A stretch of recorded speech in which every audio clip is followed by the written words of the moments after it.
नमस्कार अमरावती. अमरावती पोलिसांनी अंमली पदार्थांच्या तस्करीविरोधात मोठी कारवाई करत 3 आरोपींना जेरबंद केले आहे. 9 जुलै रोजी नांदगाव पेठ ते वाळकी डॅम परिसरात 3 जण एमडी आणि गांजा घेऊन येणार असल्याची गोपनीय माहिती गुन्हे शाखेला मिळाली होती. त्यानंतर पोलीस आयुक्त राकेश ओला यांच्या मार्गदर्शनाखाली गुन्हे शाखेचे पोलीस निरीक्षक अतुल वर यांच्या पथकाने सापळा रचून ही धडक कारवाई केली. या कारवाईत सॅम अली आसिफ अली, अवेजुद्दीन नासिरुद्दीन आणि मोहम्मद तौसिफ मोहम्मद जफर या तिघांना ताब्यात घेण्यात आले. पोलिसांनी केलेल्या झडतीदरम्यान अवेजुद्दीन याच्याकडून 22.7 ग्रॅम एमडी तर सॅम अली याच्याकडून 1 किलो 124 ग्रॅम गांजा जप्त करण्यात आला. अंमली पदार्थांसह एकूण 3,75,000 रुपयांचा मुद्देमाल पोलिसांनी जप्त केला आहे. प्राथमिक चौकशीत हे तिघे फरीदनगर परिसरात गांजाचा व्यवसाय करत असल्याची माहिती समोर आली आहे. आरोपींविरुद्ध संबंधित कलमान्वये गुन्हा दाखल करण्यात आला असून या रॅकेटमध्ये आणखी कोणाचा सहभाग आहे का याचा तपास पोलीस करत आहेत.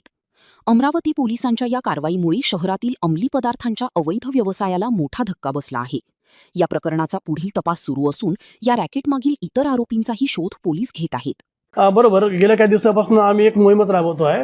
माननीय पोलीस आयुक्त साहेब यांच्या मार्गदर्शनाखाली आम्ही फाईट अगेन्स्ट ड्रग ही मोहीम एक राबवत आहोत. या मोहिमेमध्ये आम्हाला वेळोवेळी आमच्या DCP गुन्हे प्रांजली सोनवणे मॅडम आणि DCP घुगे साहेब हे मार्गदर्शन करतच होते.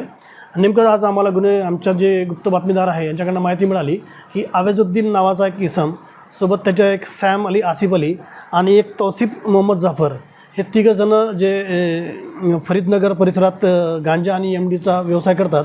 हे तिघंजणं नांदगाव पेठ टू वाळकी डॅम या रस्त्यावर येणार आहेत. लागलीच आम्ही दुपारी आमचा पथकासह तिथे पोहोचलो, सापळा रचला. तेव्हा हे तिघंजणं येताना आम्हाला दिसले. लागलीच आम्ही त्यांना पंचासमक्ष ताब्यात घेतले. ताब्यात घेतल्यानंतर यांची आम्ही झडती घेतली. झडती घेतल्यानंतर आम्हाला जो अवेजुद्दीन आहे याच्या खिशामधनं 22.7 ग्राम MD ती जवळपास 3.25 लाखाच्या जवळपास आणि जो सॅम उर्फ आसिफ अली आहे याच्याकडनं 1.25 किलो गांजा हे आम्हाला मिळाला. त्याची आम्ही तिथेच चाचणी केली. चाचणीमध्ये ते आम्हाला MD असल्याचं म्हणजे कन्फर्म झालं.